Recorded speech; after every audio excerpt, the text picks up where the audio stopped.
नमस्कार दोस्तों। तो आज हम देखते हैं कि जो राज्यपाल हैं इनको नियुक्त कौन करता है और इनको राज्यपाल को नियुक्त कौन करता है और राज्यपाल को शपथ कौन दिलाता है, राज्यपाल को सैलरी कौन देता है, राज्यपाल को पेंशन कौन देता है, राज्यपाल किसको नियुक्त करता है। आज इसके बारे में हम इनकी पूरी जानकारी राज्यपाल का ही करेंगे। देखो, जो राज्यपाल हैं, जो गवर्नर हैं, इनको नियुक्त करने के लिए राष्ट्रपति यानी प्रेसिडेंट करते हैं इनको नियुक्त, लेकिन इनको शपथ ओथ यानी शपथ इनको कौन दिलाता है। तो इनको शपथ दिलाने के लिए हाई कोर्ट के चीफ जस्टिस ऑफ, जैसे chief justice of high court, इनको कौन दिलाते हैं, ये सुप्रीम हाई कोर्ट के मुख्य न्यायाधीश इनको राज्यपाल को शपथ दिलाते हैं। अब देखिए, क्या इनको सैलरी कौन देता है, राज्यपाल को सैलरी कौन देता है। क्या केंद्र सरकार सैलरी देती है, आप बताइए। क्या केंद्र सरकार सैलरी देती है या राज्य सरकार सैलरी देती है। इनको सैलरी कौन देता है, तो इनको सैलरी देते हैं राज्य सरकार। केंद्र सरकार सैलरी नहीं देता है, राज्य सरकार क्या करता है कि इनको सैलरी देता है। अब बताइए आपकी इनको गवर्नर को, जो राज्यपाल हैं, इनको पेंशन कौन देगा, आप बताइए। इनको पेंशन कौन देता है, तो इनको क्या केंद्र सरकार पेंशन देता है या फिर राज्य सरकार पेंशन देता है। कौन देगा इस राज्यपाल को पेंशन, राष्ट्रपति जो प्रेसिडेंट हैं। यहाँ पे देखना, भी बता रही हूँ आपको, जो प्रेसिडेंट हैं ये क्या करते हैं कि राज्यपाल को नियुक्त करते हैं। ये नियुक्त करने के बाद अगर ये यूपी के इनको राज्यपाल बना दिए और कुछ दिनों के बाद ये बोल दिए कि नहीं, आप यूपी के राज्यपाल न होके आप बिहार के राज्यपाल क्या करिए, आप बिहार के राज्यपाल हो जाइए। यहाँ से इनको ट्रांसफ़र करके डायरेक्ट इस बिहार में भेज दिए। यूपी से ट्रांसफ़र करके अगर बिहार में भेज दे रहे हैं, या फिर इनको बिहार में सही नहीं लगा तो इन्होंने हरियाणा में, मान लीजिए कहीं हरियाणा में भेज दिए, हरियाणा में भेज दिए, तो बताइए आप कि क्या ये तीनों राज्य इनको पेंशन देगा। तीनों राज्य तो पेंशन देगा नहीं। जो स्टेट है, 3 है यहाँ पे दिखाई दे रहा है, क्या ये तीनों देगा, नहीं देगा। तो इनको पेंशन ना तो केंद्र सरकार दे रहा है ना तो राज्य सरकार दे रहा है। आपको ये पता है कि राज्यपाल को नियुक्त करने के लिए राष्ट्रपति नियुक्त करते हैं। अगर वो चाहे, राज्यपाल एक राज्य का पूरा मुखिया है राज्यपाल, चाहे तो 1 स्टेट, 2 स्टेट, 3 स्टेट, 3 कहीं भी, तीनों में ये बन सकते हैं। मानो तो पहले है कि ये कहीं राज्यपाल क्यों ना बैठा दिया जा रहा है 28 राज्यों में, लेकिन ऐसा हो नहीं सकता है, क्योंकि मुखिया 1, 2, 3 एक राज्यपाल 3 राज्य का मुखिया बन सकता है। लेकिन अगर उनको मुखिया बना दिया गया तो क्या ये यहाँ से भी सैलरी लेगा, क्या यहाँ से भी लेंगे सैलरी, क्या यहाँ से भी सैलरी लेंगे, नहीं, यहाँ से नहीं लेंगे। एक राज्य से इनको जो भी सैलरी मिल रही है, इनकी सैलरी है वो मिलेगी, और जो भी राष्ट्रपति के होगा वो देंगे। वो कितने देंगे अब सैलरी, अपने से ज़्यादा, राष्ट्रपति से ज़्यादा सैलरी नहीं मिल सकता है। ठीक, यहाँ तो आप लोग को बात समझ में आई।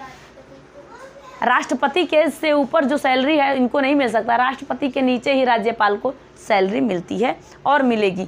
ये चीज़ समझ लीजिए आप। अब बताइए, अब क्या जो सीएम है, राज्य का जो सीएम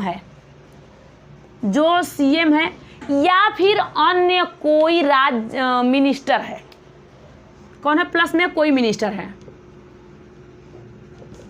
है।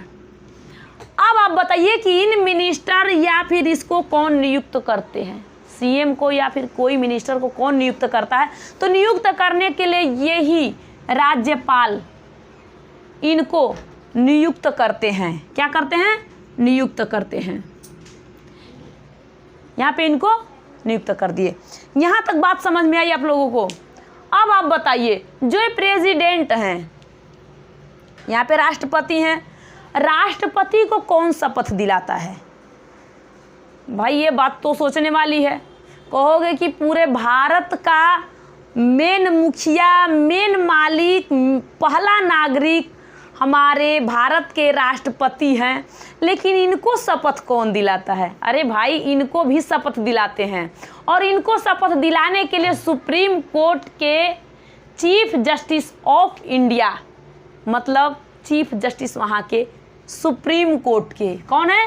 सुप्रीम कोर्ट के चीफ जस्टिस ऑफ इंडिया, ये दिलाते हैं प्रेसिडेंट को, यानी राष्ट्रपति को, सुप्रीम कोर्ट के मुख्य न्यायाधीश राष्ट्रपति को शपथ दिलाते हैं। यहाँ बात क्लियर हुई?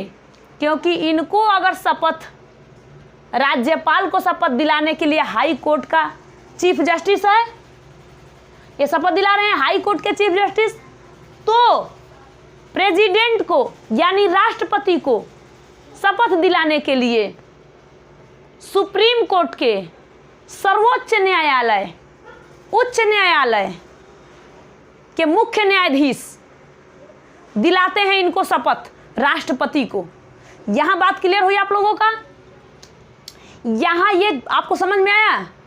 सुप्रीम कोर्ट के बारे में और हाई कोर्ट के बारे में ये लोग शपथ दिलाते हैं। अब एक बात आप बताइए, केंद्र शासित प्रदेश, ऐसे 3 केंद्र शासित प्रदेश हैं जहाँ पे मुख्यमंत्री बैठाए जाते हैं, उपराज्यपाल और मुख्यमंत्री कैसे, और एक होते हैं प्रशासक, कौन कौन जगह बैठाए जाते हैं। तो जो मुख्यमंत्री बैठाए जाते हैं, तो क्या उनको शपथ दिलाने के लिए कौन आता है? उनको शपथ कौन दिलाता है? नियुक्त तो कर देते हैं प्रेसिडेंट, दिल्ली के ही मान लो, दिल्ली के, कौन? दिल्ली के जो मुख्यमंत्री मान लीजिए इस समय अरविंद केजरीवाल हैं, इनको शपथ अगर कौन दिलाया होगा, तो ये प्रेसिडेंट ही दिलाए होंगे, प्रेसिडेंट ही दिलाते हैं। यहाँ तक समझ में आया आप लोग को? केंद्र शासित प्रदेश में जितने भी एडमिनिस्टर हैं या लेफ्टिनेंट हैं, एलजी, एजी, ये लोग हैं, इन लोगों को नियुक्त हमारे ये राष्ट्रपति, जो भारत के राष्ट्रपति प्रथम नागरिक हैं, और ये करते हैं। एक बात आप बताइए, क्यों दिल्ली को केंद्र शासित प्रदेश बनाया गया, और केंद्र शासित प्रदेश क्यों बनाया जाता है? मान लीजिए अगर जो हमारे पूरे यहाँ, जैसे मान लीजिए कोई घर है, कोई बड़ा सा घर है, उसमें कोई एक मुखिया है, अगर उस मुखिया के लिए एक रूम नहीं बनाया जाएगा, हर एक उसके बच्चे के लिए एक एक रूम बना दिया गया, वो अपने अपने में है और उसके लिए नहीं है, अन्य बाहरी कोई आए, वो कहाँ जाएगा, वो कहाँ बैठेगा? वहाँ के मालिक कहेंगे हम हैं इस मकान, इस रूम के हम हैं, इस रूम के हम हैं। बताइए, जो बाहरी लोग आएंगे तो कहाँ जाएंगे? ऐसे ही हमारे भारत में जितने भी राज्य हैं, जितने भी स्टेट हैं, इस स्टेट में जितने भी राज्यपाल बैठाए जाते हैं, मुख्यमंत्री बैठाए जाते हैं, ये लोग कहते हैं कि नहीं, ये जगह हमारी है और हम यहाँ पे आराम फरमा रहे हैं, हमारा मन कर दिया। आप बाहर से कोई बुला रहे हो, कोई भी विदेशी को बुला रहे हो, कोई आ रहा है, मान लीजिए कि कोई भी राष्ट्रपति, कोई विदेशी वाला या प्रधानमंत्री आ रहा है, तो कहाँ बैठेगा? यानी उसके लिए भी तो कोई जगह चाहिए। केंद्र शासित प्रदेश इसीलिए बनाया जाता है कि उस पर केंद्र राज्य, मतलब कि राष्ट्रपति राज्य कर सकता है। वो सिर्फ अपने एजेंट को ही बैठाता है, अन्य किसी को वो मुख्यमंत्री नहीं। अब अरविंद केजरीवाल कहे कि नहीं, हमें यहाँ का पूरा, हमें लोकल एरिया में हमें मज़े लेना है, लेकिन नहीं ले सकते हैं।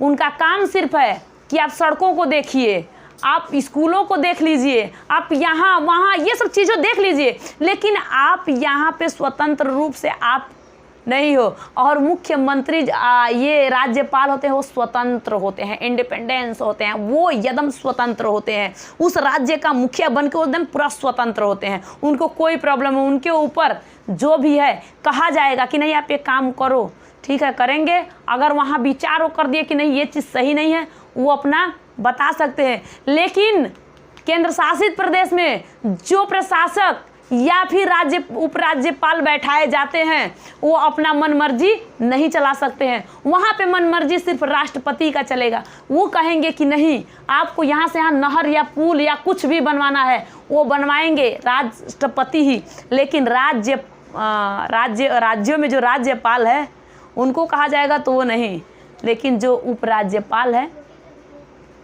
वो करेंगे। क्या राज्य में उपराज्यपाल होते हैं? नहीं होते हैं। क्या केंद्र शासित प्रदेश में राज्यपाल होते हैं? नहीं होते हैं। उपराज्यपाल केंद्र शासित प्रदेश में होते हैं। यहाँ तक आप लोग को समझ में आया?